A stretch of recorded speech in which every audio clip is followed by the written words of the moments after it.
अॼु जी नई अपडेट में तव्हां सभिनी पहिरीं प्यारनि खे ख़ुशि आमदीद। दोस्तो, अॼु रियासत जी वॾी अपडेट अची चुकी आहे जेका तव्हां सां शेयर करण वारा आहियूं। सभिनी दोस्तनि खे अर्ज़ु कंदुसि हिन वीडियो खे आख़िर ताईं ॾिसो। हिन वीडियो में तव्हांखे बहितरीनु अपडेट मिलण वारी आहे। थी सघे दोस्तो हिन चैनल खे सब्सक्राइब ज़रूरु कंदा उदासी टीवी खे अॻिते बि हिन वीडियो खे शेयर कंदा जीअं ॿियनि दोस्तनि खे हीअ अपडेट मिली सघे। हलूं था फटाफट पंहिंजी अपडेट जी तरफ़। सभिनी दोस्तनि खे अर्ज़ु आहे त लाइक तव्हां ज़रूरु करे छॾियो हूंदो, वरियूं महिरबानियूं ऐं सब्सक्राइब बि करे छॾियो हूंदो।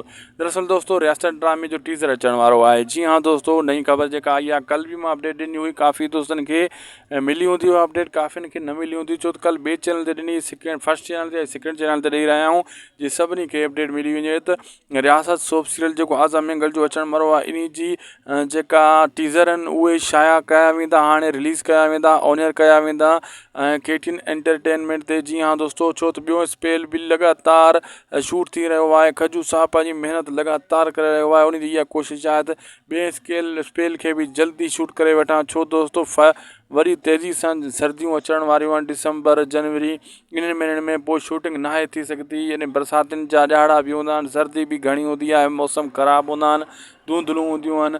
इन जे करे इन जी कोशिशि आहे त ॿियो स्पेल जल्दी फाइनल करे वठां, पोइ टें स्पेल जी बि तयारी कयां। अहिड़े हिसाब सां दोस्तो हाणे पहिरियों स्पेल त उअं एडिट थी रहियो आहे, उहो तमामु जल्द उन जा टीज़र तव्हां असांजे ॾाढो अचण वारा आहिनि। दोस्तो इन अपडेट में अगरि तव्हांखे ख़ुशी मिली त महिरबानी करे सब्सक्राइब लाइक शेयर ज़रूरु करे छॾींदा।